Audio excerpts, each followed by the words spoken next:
Chief Scientific Officer Do-1 stared at the readings on his screen for the third time. He blinked his four eyes slowly, trying to make sense of the data. In his 50 years of exploring new worlds for the Galactic Council, he had never seen anything like this. "Run the scan again," he ordered his assistant. The young scientist quickly entered the commands into the ship's computer. The massive research vessel hung in space, its sensors focused on the blue-green planet below them. Do-1 walked to the observation window, his scaled feet making soft sounds on the metal floor. The planet looked peaceful from up here, wrapped in white clouds and blue oceans. But the readings told a different story. "Sir, the new scan shows the same results," his assistant reported. "The planet's conditions are impossible." Do-1 nodded slowly. According to their instruments, this world experienced temperature swings of over 100 degrees in a single cycle. Parts of it were covered in frozen water, while others were burning hot deserts. Even more strange, the same areas could switch between these extremes as the planet moved around its star. "What about the life forms?" he asked. The assistant pulled up more data. "That's even more unusual, sir. We're detecting thousands of different species that would be classified as apex predators on any normal world. They all somehow exist together in the same ecosystems." Do-1 moved closer to the screen.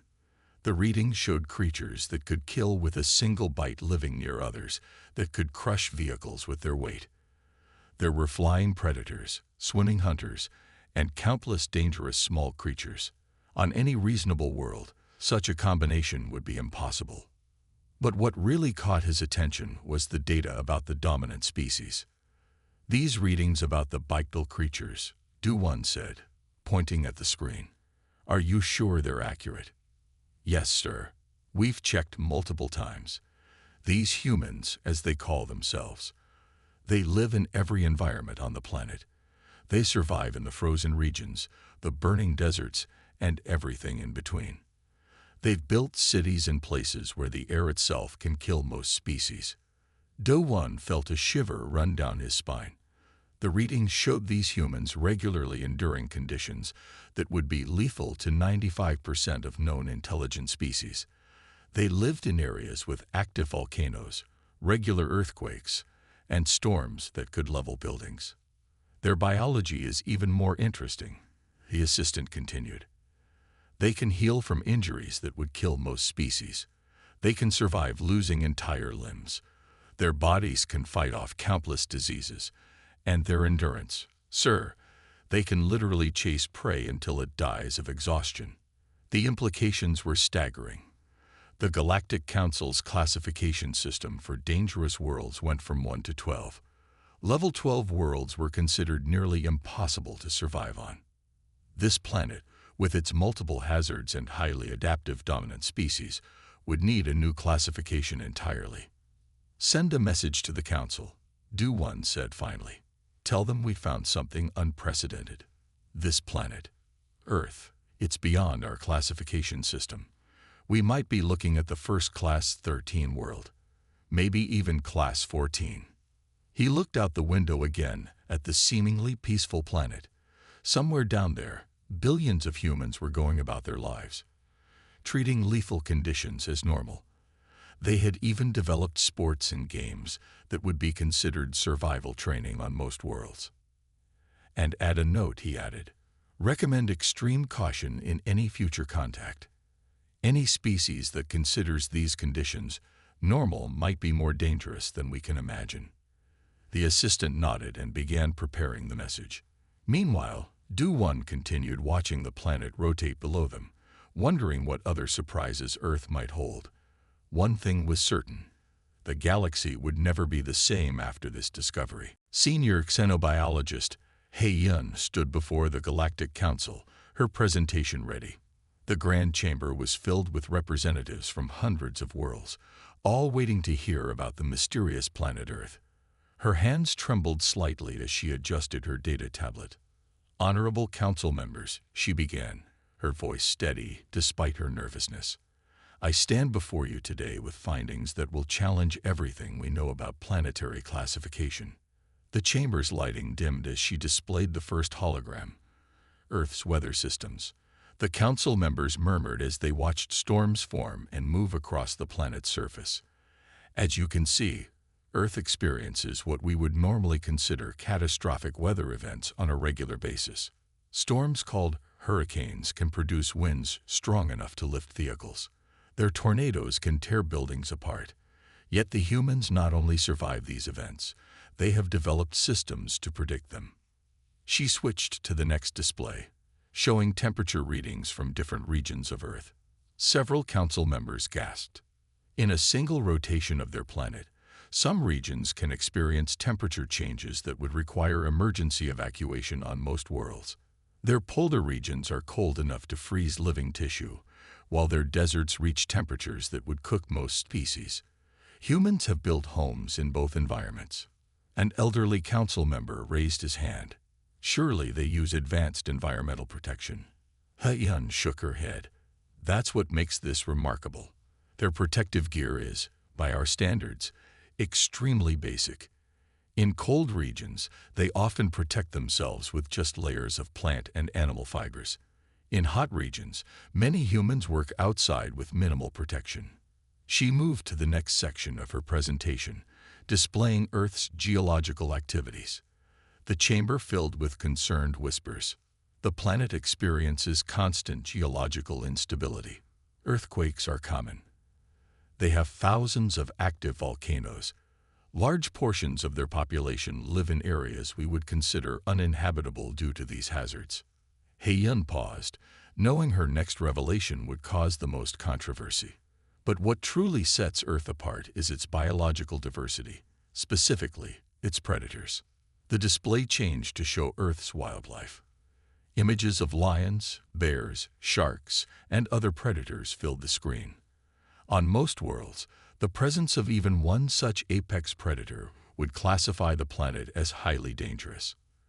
Earth has hundreds of species that could kill most sentient beings. Humans not only survive alongside these creatures, they often keep smaller predators as companions in their homes. The council chamber erupted in shocked discussions. Hyun waited patiently for order to return. Based on these findings, I must formally request the creation of a new planetary classification category. Our current scale of 1 to 12 is insufficient. Earth combines the hazards of multiple Class 10 worlds with additional challenges we've never encountered before. She displayed her final slide, a proposed new classification system. I recommend classifying Earth as a Class 13 world, possibly Class 14, once we complete our studies of human physical capabilities. Their ability to adapt to these conditions suggests they may be more resilient than any species we've encountered. The head counselor leaned forward. And what of the humans themselves? Should we consider them a threat? Hyun considered her words carefully. The humans don't seem to realize how extraordinary their world is. To them, these conditions are normal. They've turned many of their survival skills into recreational activities. They climb mountains for fun. They swim in oceans full of predators. They deliberately seek out challenges that would terrify most species. She concluded her presentation with a final thought. In my professional opinion, we should approach Earth with caution, not because humans are hostile, but because what they consider safe might be lethal to us. Their very definition of normal is beyond our scale of measurement. As Hyun gathered her materials, she could hear the council chamber buzzing with excited and worried conversations. She knew her presentation would change galactic society forever, but even she couldn't predict just how much. Ambassador Jaho adjusted his atmospheric suit one final time before the airlock opened. Despite numerous tests showing Earth's air was breathable, safety protocols demanded full protection for first contact. The diplomatic vessel had landed in a place called Geneva, chosen for its relatively mild conditions. The airlock door slid open, and Earth's sunlight hit his face shield. Jiho took his first step onto the planet's surface, accompanied by his security team. A group of humans waited nearby, standing casually in the open air without any protective gear. "Welcome to Earth," said one of the humans, stepping forward with an extended hand. I'm Director Chen of the United Earth Council. Jai-Ho had been briefed about the human greeting custom called a handshake, but nothing had prepared him for the strength in the human's grip. Even through his protective suit, he could feel the power in those 5 fingers. "Thank you for your welcome," Jai-Ho responded, trying to hide his surprise. "We are honored to establish formal relations between Earth and the Galactic Council." As they walked toward the conference building, Jai-Ho noticed something that made him stop. A human female was sitting on a bench, holding a leash attached to a 4-legged creature with sharp teeth. "Is everything all right, Ambassador?" Director Chen asked. "That creature," Jai-Ho said carefully, "according to our database, it belongs to the species Canis lupus familiaris, a predator." Director Chen smiled. "Oh, you mean the dog? That's just someone walking their pet. Dogs have been our companions for thousands of years." Jai-Ho blinked all 4 of his eyes in succession. "You keep predators as companions?" "Of course. Would you like to meet her? Sophie is very friendly." Before Jai-Ho could respond, the human female had walked over with her dog. The creature wagged its tail and made a happy sound. Jai-Ho's security team moved closer, but the dog simply sat down and tilted its head. "It's perfectly safe," the woman said. "She loves meeting new people." Jai-Ho watched in amazement as Director Chen scratched behind the dog's ears, causing it to close its eyes in apparent pleasure. A creature that could tear through protective suits with its teeth was acting like a happy infant. The meeting continued inside the conference building, but Jai-Ho found more surprises. The humans had set the temperature to what they considered comfortable, a level that would be dangerously cold on most worlds. They served drinks containing a stimulant they called coffee, which they consumed multiple times daily despite its toxic properties. During a break, Jai-Ho observed 2 humans discussing their weekend plans. One talked about rock climbing, deliberately scaling dangerous cliff faces for entertainment. The other mentioned scuba diving, intentionally submerging themselves in deep water filled with marine predators. "Director Chen," Jai-Ho said finally, "I must ask, do your people not understand how dangerous these activities are?" The director looked confused. "Dangerous? These are normal recreational activities. My daughter's school is taking the children skiing next week." "Skiing?" Jai-Ho asked, dreading the answer. "Yes, sliding down snow-covered mountains on special equipment. It's quite fun. Would you like to try it during your stay?" Jai-Ho quickly declined, making a note in his report. The humans didn't just survive in lethal conditions, they had turned survival itself into entertainment. They domesticated predators, consumed stimulants, and played in extreme environments. As he prepared to leave that evening, Jai-Ho watched a small human child chasing bubbles in the park, accompanied by both a dog and a smaller predator the humans called a cat. His final report to the council would need careful wording. How could he explain that the most dangerous thing about Earth wasn't its hostile environment or its predators, but the casual way humans treated these lethal conditions as normal? The galaxy would need to reconsider everything it thought it knew about survival, danger, and adaptation. Earth wasn't just a Class 13 Deathworld. It was a place where the impossible had become ordinary. Fleet Commander Taehyun sat in his command center, reviewing the latest data from Earth. His task was simple: assess the military capabilities of humans. The results, however, were anything but simple. "Play the training footage again," he ordered his analysis team. The screen lit up with images of human military exercises. What he saw challenged every combat doctrine in the galaxy. The first recording showed human soldiers running in full gear. They had been moving for hours, carrying weights that would exhaust most species in minutes. More remarkably, they showed no signs of stopping. "Their endurance is unprecedented," his chief analyst reported. "Humans can continue physical activity long after most species would collapse. They call this ability persistence hunting. They can chase prey until it becomes too tired to continue." Taehyun watched as the next recording showed weapon training. Humans were practicing with primitive projectile weapons, hitting targets with remarkable accuracy. Unlike most species who relied on advanced targeting systems, humans could naturally calculate trajectory and lead their targets. Their throwing ability is unique in the galaxy, the analyst continued. Humans are the only known species that can throw objects with enough force to kill. This skill apparently developed from their hunting past. The commander made careful notes. The ability to accurately throw weapons would change combat doctrine entirely. Most species had never developed defenses against such attacks because no one else could throw effectively. The next images were even more disturbing. They showed humans recovering from injuries that would be fatal to most species. Broken bones, deep cuts, even lost limbs. Humans could survive and adapt to these injuries. Their healing ability is remarkable, said the medical officer. Their bodies actively fight infection. They can regrow damaged tissue. Even their bones can repair themselves. And their blood has special cells that quickly seal wounds. Tai-hyun paused the footage. What about their response to pain?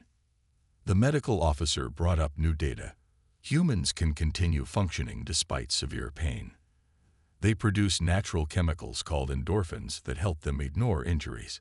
Even more incredibly, they can become stronger when injured or threatened. They call it an adrenaline rush. The commander turned to the environmental report. Humans could fight effectively in conditions that would incapacitate most armies. They operated in freezing mountains, burning deserts, thick jungles, and open oceans. Their elite units trained to fight in all these environments. Show me their combat sports, Tai-hyun requested. The screens filled with images of human martial arts and boxing matches. Humans voluntarily engaged in combat for entertainment, purposely putting themselves in danger to improve their skills. Their young practiced these skills from an early age, his cultural expert added. They have countless styles of combat, each adapted to different situations. They treat war like a science, constantly developing new strategies. Tai-hyun stood and walked to the main viewport, looking down at the blue planet. His report to the Galactic Council would need to be carefully worded. Humans weren't just dangerous because of their technology. They were dangerous because of their natural abilities. Add a final note to the report, he told his staff. Recommend extreme caution in any military engagement with Earth. These humans are not simply inhabitants of a Class 13 Deathworld. They are the reason it's Class 13. They have not just survived their world's extreme conditions. They have mastered them. As he finished his assessment, Tai-hyun understood something crucial. The galaxy had always classified planets by their natural dangers. But Earth was different. Its most dangerous feature wasn't its predators, storms, or extreme environments. It was the species that had evolved to thrive in these conditions and turn them to their advantage. The humans weren't just survivors. They were the apex predators of a world full of apex predators. And they had turned survival itself into an art form. Cultural attaché Mireille reviewed her notes with growing astonishment. After 3 months of observing human recreational activities, she still struggled to comprehend their concept of fun. Today's observations at a place called California had only added to her confusion. The morning had started with watching humans deliberately jumping from perfectly good aircraft. The humans called this activity skydiving. They would fall through the sky at terminal velocity, experiencing free fall for extended periods before using a thin piece of fabric to slow their descent. It helps us feel alive, one human had explained, grinning as he packed his parachute for another jump. Mireille had noticed his elevated heart rate and increased adrenaline levels, yet he described these stress responses as exciting rather than terrifying. Later that day, she observed humans at a coastal location. Despite clear warnings about dangerous marine predators in the area, dozens of humans were entering the water on modified boards. They called this surfing, and it involved riding waves that could easily crush most species. Look at that perfect set coming in, a young human female had said, pointing at approaching waves that Mireille's instruments classified as potentially lethal. The human then paddled out to meet them, showing no sign of fear. Mireille moved her observation to a nearby dining establishment, where she witnessed perhaps the most bizarre human recreational activity yet. Humans were voluntarily consuming plants from the genus capsicum, which produced a chemical irritant called capsaicin. "Would you like to try our extra hot wings?" a server had asked her. Mireille had politely declined, watching in amazement as humans around her consumed levels of capsaicin that would require medical intervention on most worlds. Her afternoon observations took her to a theme park, where humans paid significant amounts of money to be strapped into machines that simulated near-death experiences. The devices, called roller coasters, subjected riders to forces that would trigger emergency responses in most species. "That was awesome," a small human child had exclaimed after experiencing what Mireille's instruments registered as multiple high-force events. The child's parents simply smiled and suggested trying a more intense ride next. In the evening, Mireille observed humans gathering at a gym. Here, they voluntarily subjected themselves to physical stress, lifting heavy weights and pushing their bodies to exhaustion. On any other world, such activities would be considered endurance training for elite military units. "Just doing my daily workout," one human had explained while lifting a weight that could crush most alien species. "Helps me relieve stress." Mireille spent the night composing her report to the Galactic Council. How could she explain that humans not only survived their Deathworld, but had turned its most dangerous aspects into entertainment? They played with fire, challenged gravity, taunted marine predators, and consumed toxins for pleasure. Even their rest activities were extreme by galactic standards. Humans regularly entered a state of unconsciousness called sleep for nearly a third of each day cycle.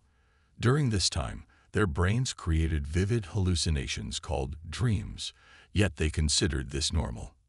As she finished her report, Mireille added a personal note. "The most remarkable aspect of human recreation is not that they engage in these dangerous activities, but that they genuinely enjoy them. They have evolved to find pleasure in conditions that would trigger survival panic in most species. This suggests that humans don't merely tolerate their Class 13 Deathworld. They are perfectly adapted to it, perhaps even dependent on its extreme conditions for their psychological well-being." She looked out her window at the city below, where millions of humans were finding new ways to have fun by defying death. The galaxy would need to reconsider its definition of both danger and recreation. The Zax Empire's High Command believed they had found the perfect invasion point. Their strategic analysis suggested Antarctica, Earth's coldest continent, would be the least defended location. After all, no species could maintain military presence in such extreme conditions. Fleet Captain Yumki of the Earth Defense Force received the first alert at 300 hours. Orbital sensors had detected multiple Zax warships descending through the atmosphere toward the Antarctic research stations. He immediately contacted the stations to order an evacuation. The response he received surprised him. "Negative on evacuation, Command," replied Dr. Park from Station Echo 7. "We have critical long-term experiments in progress. Requesting permission to maintain position and observe the alien response to our environmental conditions." Yumki stared at his screen in disbelief. The temperature outside the research station was -60 degrees Celsius. The wind speed exceeded 100 kilometers per hour. Yet the human scientists considered their experiments more important than the approaching alien fleet. The Zax landing ships touched down 3 kilometers from Station Echo 7. Their sensors had detected the human facility, but showed no signs of defensive installations. According to their tactical doctrine, no species could fight effectively in such conditions. They were wrong. The first Zax scout team emerged from their ships wearing advanced thermal protection suits. They moved cautiously through the snow, their weapons ready. Then they saw something that made them stop in confusion. A human was standing outside the research station, wearing what seemed to be primitive thermal protection. Dr. Park had stepped out to collect weather data, following her normal routine. She waved at the alien scouts as if their presence was perfectly ordinary. "Welcome to Antarctica," she called out cheerfully. "You might want to come inside." A storm's approaching, and your suits don't look rated for extreme weather. The Zax soldiers checked their instruments in disbelief. The human's body temperature remained stable despite the lethal cold. She moved through the deep snow with practiced ease, showing no signs of distress. Inside their command ship, the Zax generals received more disturbing reports. Their scans showed dozens of research stations scattered across the continent, all fully staffed with humans. These humans had been living and working in these conditions for months or years. The approaching storm hit with devastating force. The Zax ship's external sensors began to fail. Their advanced thermal regulation systems struggled against the cold. The scout team barely made it back to their ships, their suits showing signs of dangerous stress. Meanwhile, the humans continued their normal activities. Emergency channels picked up casual conversations between stations about the weather being a bit rough, and someone complaining that the storm might delay their weekly ice climbing expedition. The Zax High Command received their final shock when they detected a human military response. Special forces teams were approaching on vehicles designed for Antarctic conditions. The soldiers moved through the storm as if it was merely an inconvenience, their weapons and equipment perfectly adapted to the environment. "This is Lieutenant Kim of Earth Defense Force Arctic Operations," came the radio transmission. "We notice your ships are having trouble with the weather. Do you require assistance? We have extra thermal gear and hot beverages." The Zax Empire's invasion force retreated within hours. Their after-action report made one thing clear: they had severely underestimated what humans considered habitable conditions. Any species that could build permanent settlements in Antarctica and offer hot beverages during a lethal storm was not to be taken lightly. As Young Ki filed his own report, he included a note about Dr. Park's request for research funding. She wanted to study the effects of extreme Antarctic conditions on alien technology. She called it a fascinating opportunity for cross-species environmental adaptation research. The galaxy would soon learn an important lesson.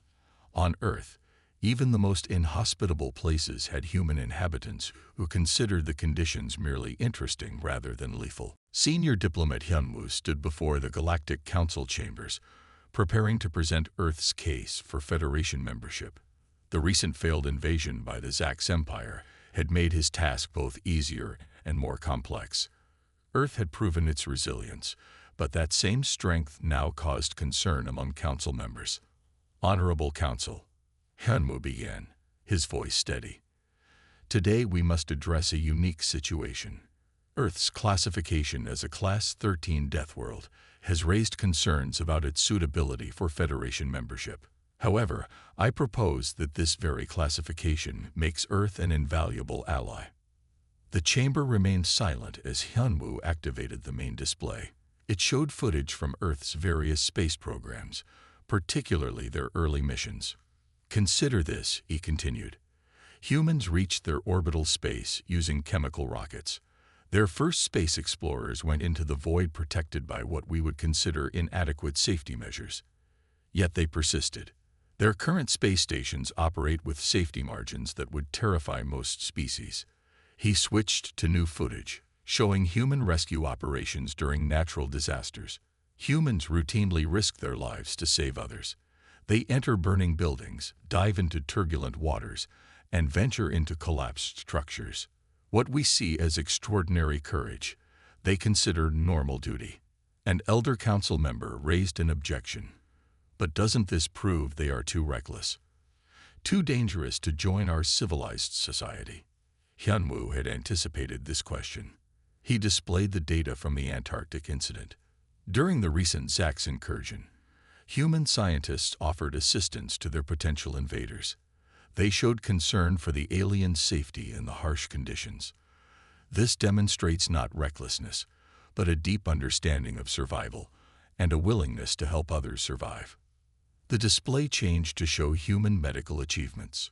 Humans have turned their own biological resilience into a scientific advantage. Their medical knowledge, developed to treat their own injuries and illnesses, has already proven valuable to several Federation species. Their ability to survive trauma has led to breakthroughs in emergency treatment. Another council member spoke up, but their military capabilities are defensive in nature. Hyun-woo interjected smoothly. Despite their strength, humans have shown no expansionist tendencies. Their space exploration focuses on scientific discovery and potential habitation of worlds others consider too dangerous. He played his final evidence. Footage of human children helping injured animals, human aid workers in disaster zones, and human scientists working to preserve endangered species. The same adaptability that makes humans formidable also makes them extraordinary helpers. They can rescue Federation citizens from environments too hostile for our emergency services. They can establish colonies on worlds we considered uninhabitable, expanding our civilization's reach. Hyun-woo concluded with a powerful observation. The true measure of a civilization is not just its ability to survive, but its willingness to help others survive. Humans have mastered both. They have turned the challenges of their Deathworld into strengths, and they wish to share those strengths with the galaxy. The council chambers filled with thoughtful murmurs. Hyun-woo watched as the members began discussing among themselves. His argument had shifted their perspective. Earth's extreme nature was no longer just a concern, but a potential asset. As he waited for their decision, Hyun-woo reflected on humanity's unique position. They had not just survived their harsh world, they had developed a deep understanding of survival itself. Perhaps that was exactly what the galaxy needed. Young scientist Minna stood nervously before the Galactic Scientific Assembly. 6 months had passed since Earth joined the Federation, and her research team had been tasked with developing a new planetary classification system. The old system, which ended at Class 12, had proven inadequate for describing Earth's unique characteristics. Distinguished members of the Assembly, she began, activating her holographic display. Today I present the Earth Scale, a new standard for measuring planetary hazard levels and species adaptability. The display showed a complex matrix of environmental factors, biological challenges, and survival requirements. Earth sat prominently at its center, serving as the baseline for the new measurements. Under the old system, we classified planets solely by their environmental hazards, Minna explained. The Earth Scale introduces a new factor: the adaptability of native species. Earth has taught us that a planet's danger level cannot be separated from the capabilities of its inhabitants. She displayed comparison data from various Federation worlds. For example, what appears lethal to one species might be perfectly habitable to another. Humans have demonstrated this repeatedly by establishing research stations in environments that most Federation species consider uninhabitable. The Assembly watched with great interest as Minna showed footage from the new joint training programs. Humans were teaching other species survival techniques, while learning about environments they hadn't yet encountered. The exchange of knowledge had already saved lives during several space exploration missions. The Earth Scale measures not just environmental challenges, but also the technological and biological solutions developed to address them. Minna continued. This provides a more accurate assessment of a planet's true habitability potential. She highlighted several successful examples. Human thermal regulation techniques had helped cold-sensitive species establish colonies on previously inaccessible worlds. Their methods for dealing with high-gravity environments had revolutionized space station design. Perhaps most importantly, Minna said, the Earth Scale has changed how we view dangerous environments. Instead of avoiding challenges, we now ask, what can we learn from them? How can we adapt? This shift in perspective has already led to remarkable breakthroughs in survival technology. The display showed the latest statistics. Federation survival rates in hostile environments had improved by 40% since implementing human training protocols. Emergency response teams now included human members specifically for their ability to operate in extreme conditions. We propose that the Earth Scale replace the old classification system entirely, Minna concluded. It provides a more nuanced understanding of planetary conditions and encourages the development of adaptive solutions rather than simple avoidance. The Assembly's response was overwhelmingly positive. The Earth scale was officially adopted as the new Federation standard for planetary classification. Earth itself became a central training ground, where species from across the galaxy could learn to push the boundaries of their own limitations. As Minna left the assembly chamber, she reflected on how much had changed. The galaxy had initially feared Earth's extreme nature. Now that same extreme nature was helping to advance civilization across the stars. Humans were no longer seen as survivors of a death world, but as teachers who could help others survive and thrive in challenging environments. The Earth scale had turned a Class 13 death world into something else entirely. A university where the galaxy could learn the art of survival itself.